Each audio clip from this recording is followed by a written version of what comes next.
什么你天天学显化，听吸引力法则，却还是焦虑害怕钱不够，害怕自己没有价值？听好你的努力跟追求，其实一直在重复播放我不够的旧剧情，你越用力，就只会显化出更多的恐惧跟匮乏。这就像一只猫在原地拼命转圈，想去抓自己的尾巴，你越用力往前追，那个叫丰盛的尾巴就躲得越远，最后只把自己转得头晕目眩。丰盛不是努力求来的结果，它是你本来的样子，只要停下来不入戏，财富大门自然会敞开。我们直接进入正片。如果不掉到剧情里，当观察者就会丰盛吗？我如果不入戏，我是一个观察者，我就会丰盛吗？应该是说，当我们不再掉到剧情的时候，我们会自然的回到本来就是丰盛的状态。当我们回到观察者，我们就会回到那个原本丰盛的样态。所以并不是我们变成观察者而额外得到什么好处，而是拿掉阻挡我们体验丰盛的幻象。我们只是往丰盛前面放了很多阻挡我们丰盛的经验，只是把那个阻挡的经验脱离，把那个幻象拿掉，然后进而看见丰盛。就是丰盛前面很多阻挡都是不同的戏，不同的故事。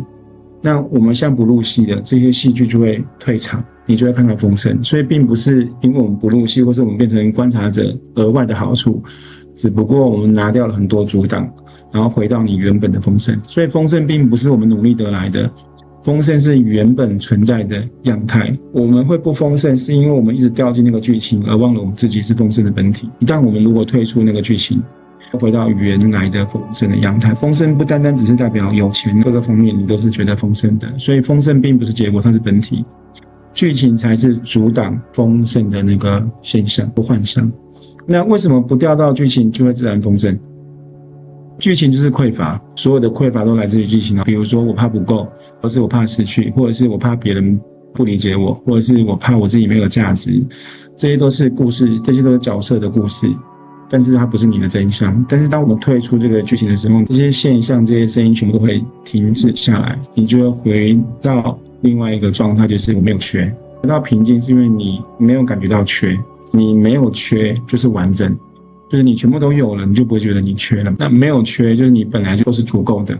你本来都是具足的，那个才是真正的丰盛。所以丰盛并不是我很多，丰盛是因为我从不缺。从不缺的另外一个解释就是你是一切都圆满具足。那剧情本身会收缩，那只有观察观看它才会打开松脱。就是当我们掉进那个剧情的时候，我们会焦虑，我们会害怕，但是这个很收缩的这个状态下，我们是很难感受到任何丰盛的，因为你都很紧张很焦虑，你很防卫，或者你很想控制，这些都是阻碍你丰盛的，你就很难回到那个观察的样态。因为敞开就是让丰盛流动的这个管道，剧情会把门关闭，观察者会把门打开。那怎么样回到那个观察者，自己调整一个信念，这些都是剧情故事情节，但是我不是那个剧情的角色，我是观看这些剧情的看者。所以这不论它怎么样的起伏高低痛苦匮乏，它就是一个戏，然后你就不再入戏了，不再跟这个角色起起伏，就不会被这个情绪绑架。它没有很难。那通常我们会什么时候觉得会这样大调整？这个可能也是族群意识。我现在讲的也是一种剧情重播，就是我们可能要到一个很痛苦的环节，才会真的想要去追求或改变。我当初就是这样，就是我到了人生大谷底，我才会去接触疗愈。你寻求一个改变的方法或改变的方向，接触到疗愈，那个时候是这样子。但是如果我还没有那么惨的情况下，好像疗愈也不需要，我可能就是一种努力工作。其实不需要这个现象，你就是看着这个样态流过，你就不用因为要改变而去承受更大的伤痛，你才会改变，不需要，真的不需要。我们以前在做课程的时候，可能会遇到题目或者是很多的体验，就是需要遇到面临什么大困难，能够有什么大转变，那个都是剧本剧情。然后这个剧本剧情我们都曾经反复的经历过很多遍的，然后觉得它可能对我们是有帮助，所以你会更期待有这种剧情的出现，然后去迫使我们达到更大的美德。挖掘的时候，在挖掘的当下，你可能不同的挖掘有不同的剧情产生。好像有的人不管你看主线还是看前世，他的故事越凄惨，你能够观看到、察觉到的美的更多。如果我们觉得这是一个好的模式，你的核心层就会去记忆这个方法，你就会在这个核心层当下遇到更惨的事件再重播。透过这么血淋淋的事件或是这么洒狗血的剧情，你会得到更多的美德吗？或更大的好处吗？你觉得是帮助我们的一个扬升的一个方法，那你就会创造更大的情境给自己去体验，那个其实很辛苦的。我们并不是因为有这种剧情推动你才会变成良善的人，或者你才会变成那个光，而是我们本来就是光，所以不需要透过这些剧情去推动你，然后才告诉你你是光，不用这样子，只要回到那个观察的身份，你就会知道你是光，不需要透过这些剧情去告诉你你是光。只是我们在还没有清醒之前，都会觉得需要透过很多的不同的剧情，很多的情境，去透过这些情境跟剧情去提醒我们是光，其实是不需要的。不入戏的人就不会去阻挡自己，就是我们人生所经历的失去、后悔、错过或是破坏，都是我们在入戏的时候造成的。比如说情绪失控，你入戏了，你成为那个情绪失控的角色，或者是自我怀疑，你入戏了，你成为那个得不到你的承认自我怀疑那个感觉、那个角色、那个剧情，或者是过度迎合，比如说你需要讨好，你才会得到被尊重，你又进入到那个角色情境中，所以你才会变这样，或者是你过度逃避，你可能受过伤，或是你可能想要保护自己，所以你就会尽量的逃避，那你就会进入到那个逃避的角色中嘛。或者是你想太多，就是本来没那么复杂，但是因为你可能很多的族群意识的观点，或是你的父母，或者是你可能遇到的同侪学校学的东西，有一句话叫记者就是深信多疑，从怀疑中去找到他们所谓的真相，这也是一种族群意识，或者这也是一种信念，或者是害怕做不出选择，或者是你可能会气到讲错话，就是我们人生中所有的失去、所有的后悔、所有的过错或者所有的破坏，都是在我们入戏的时候产生的。入戏就会产生这些现象，所以这些都是阻挡我们的丰盛，这些都形成阻碍，然后会阻挡丰盛。就成为观察者其实是很重要。疗愈的最后的结果就是这样的，回到那个观察的现象而不入戏了，我们就会自然的走向更对齐自己的决定，而会更自然的做出不再破坏自己的行为。所以不阻挡自己，我们的生活自然就会变。观察者的样态就是最高频率的状态。那所有的显化或是吸引力法则或是什么宇宙法则，你专注什么你就会成就什么。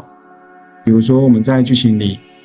我们专注是匮乏，你就会得到匮乏；你专注恐惧，你就会创造恐惧；你专注失去，你就会得到那个结果。所以你专注什么你就会成就什么，这就是一般人讲的显化、吸引力法则、宇宙法则，它是像同一个模式。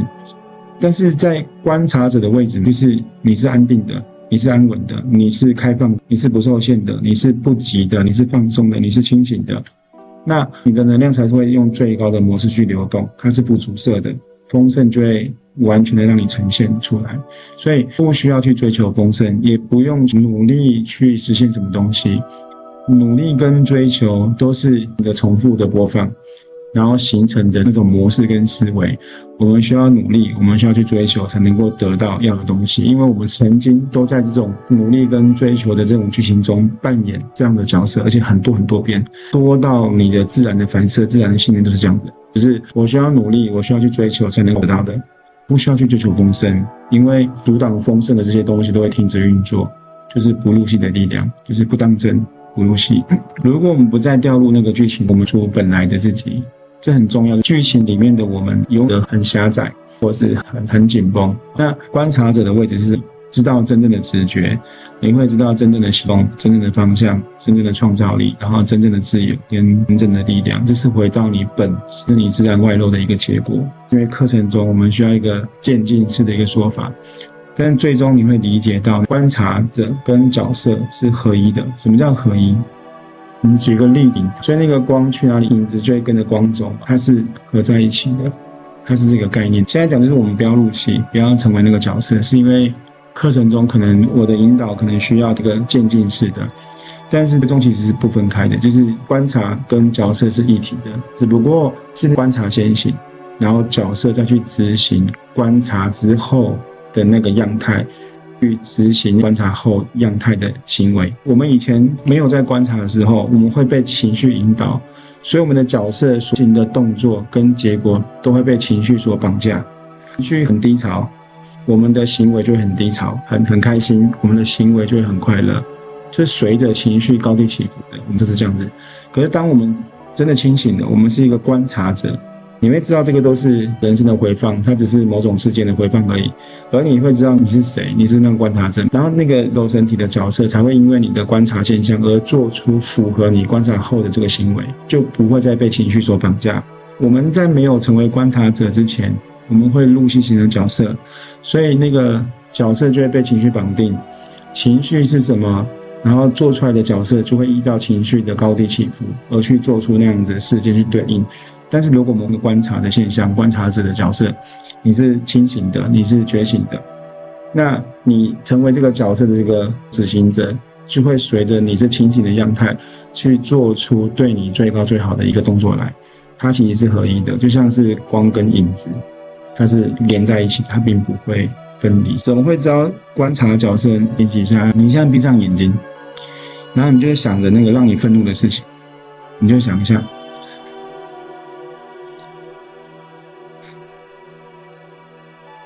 你记得哦，你有想愤怒的事情，你再想到什么事情让你觉得莫可奈何、很匮乏，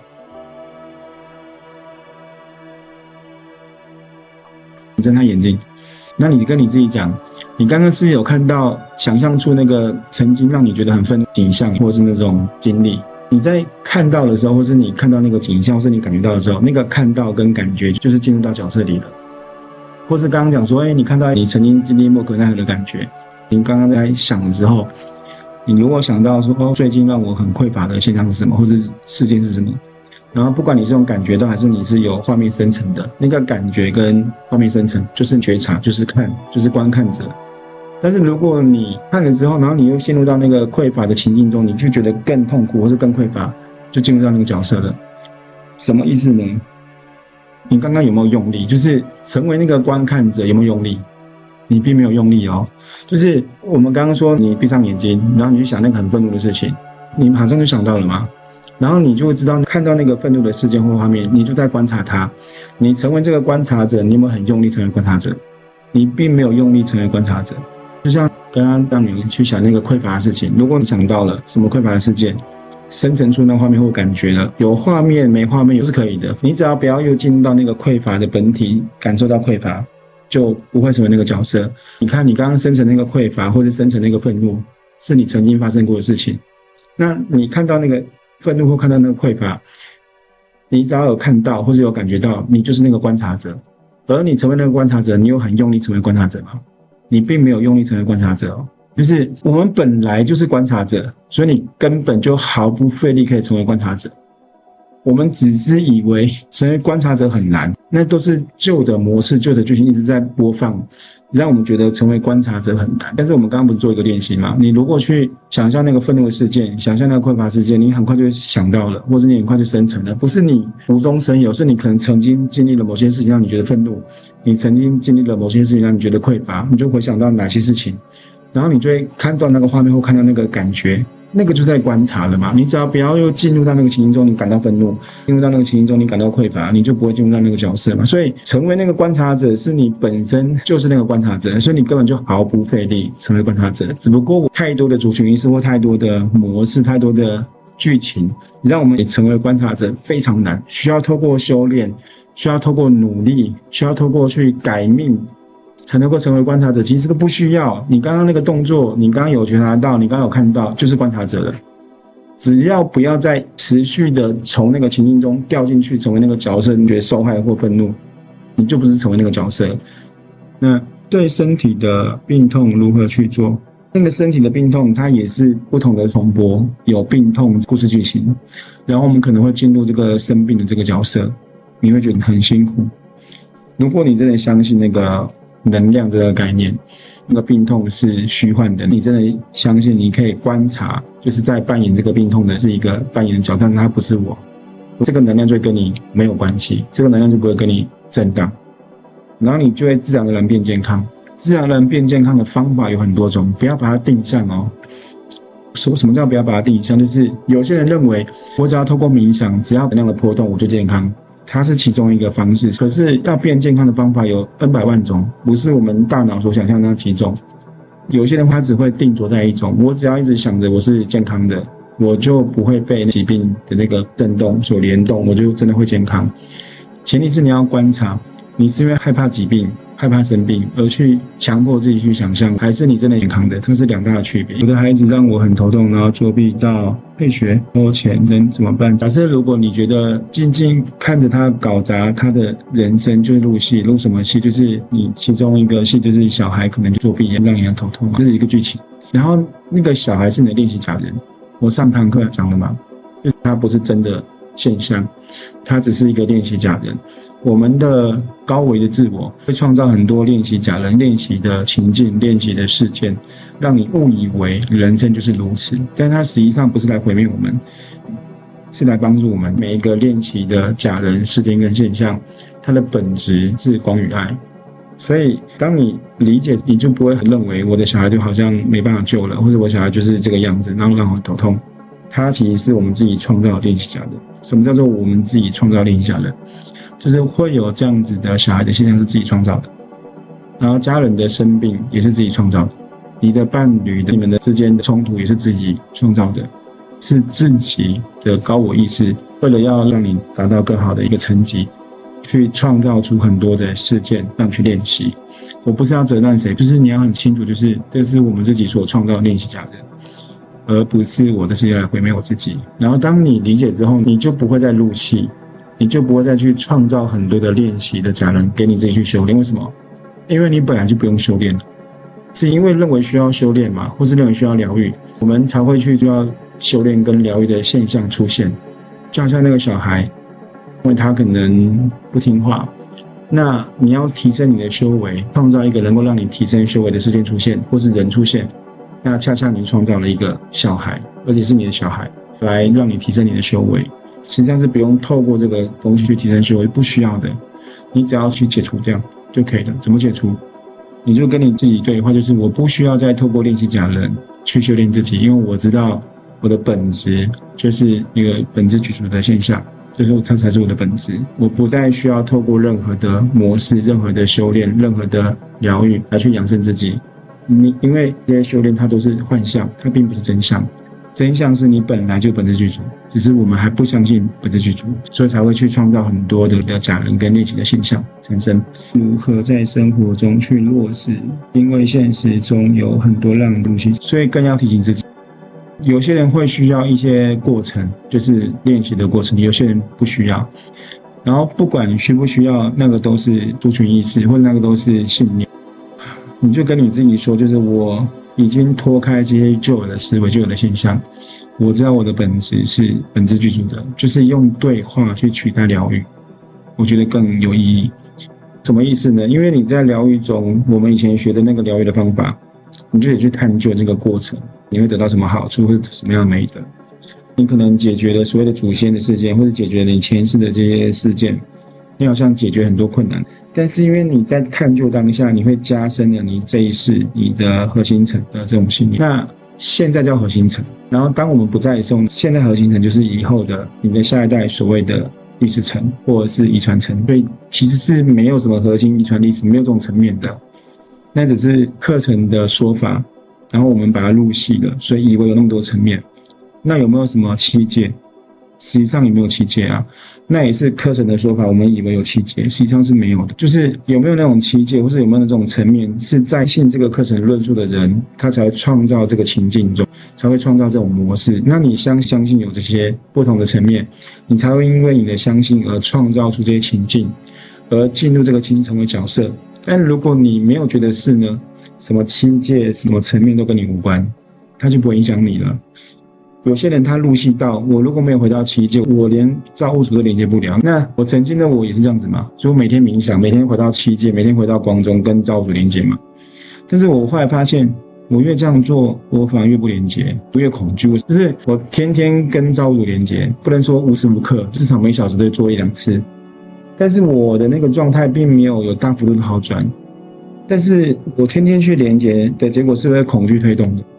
并不是我真的觉得我是的，所以会有改变，但是它的幅度没那么大，而且你改完之后，你马上又会跳回去更大的现象。因为我当时的我是恐惧所推动的嘛，所以我眼前的那个关卡我过了，但是因为我是恐惧推动的，或者是我觉得我想要变好的推动者，我就在创造我想要变大的事件让我去体验，我就会创造更大的恐惧让我体验。那都是还没有清醒的时候的说法，到你清醒之后，你就会觉得这都假的，不需要存在。可以理解，我可以回想事件，但我没有很大的情绪。我可以正视事件，我就是观察者。有几个重点就是，我们成为观察者，不入戏，不代表什么事都不做，我就什么事都不要参与，或是我就什么都不要去涉猎。不是这个概念了，就是观察者是论剧情怎么演，角色怎么变，观察者永远都不会动。观察者知道这个是角色。我刚刚讲了，如果你是用那个观察的心态在前面，角色会因为你观察的那个样态而样态后的行为，那才叫真正的醒觉。但是如果我是因为某种样态，我怕我不会变好，所以我强迫自己是一个观察者。那个强迫变成观察者，它也是一种恐惧。那你就会因为你需要强迫变成观察者而入那个戏，所以你产生出来的那个角色的感觉，就是你会一直很努力的成为观察者。所以我刚刚讲了，我们成为观察者不需要努力嘛，一点力量都不用耗费。你就想象你曾经最不好的遭遇，当你在想到那个不好的遭遇，或是你回放那个过去的时候，你在回想，或是你在观看那个曾经的过往，你在回想跟观看曾经的过往，那个就是观察，那就是观察者，你并没有进入嘛。什么叫进入？就是你又回到那个过往，你产生愤怒，你产生恐惧，那个就是入戏。但是你只是回想，或是你回到那个过往看见了，那就是观察。所以观察本身不用用力，成为观察者，它是一个很自然而然的事情。但是你如果观察之后，你看到那个事件产生，你不再被过往的情绪所波动，你就会做出跟你观察后的那个行为跟想法是一致性的。最终观察者跟角色会合一，观察者跟角色合一是你的思绪是一致性的，跟你的观察的思绪是一致性的，而不是跟那个剧情跟那个情绪是一致性的。不要再被那个剧情所限制，然后你可以做你自己当下要做的事情。当下要做的事情，它是自然而然的呈现，并不是你的期待而呈现，并不是你的希望而呈现，并不是你的计划而呈现，是你本来就知道它已经呈现。即便那个呈现的时间点还没有让你到达，你也要相信它已经呈现，然后你不会有所怀疑，是这样子。第七光行者唤醒你就是光，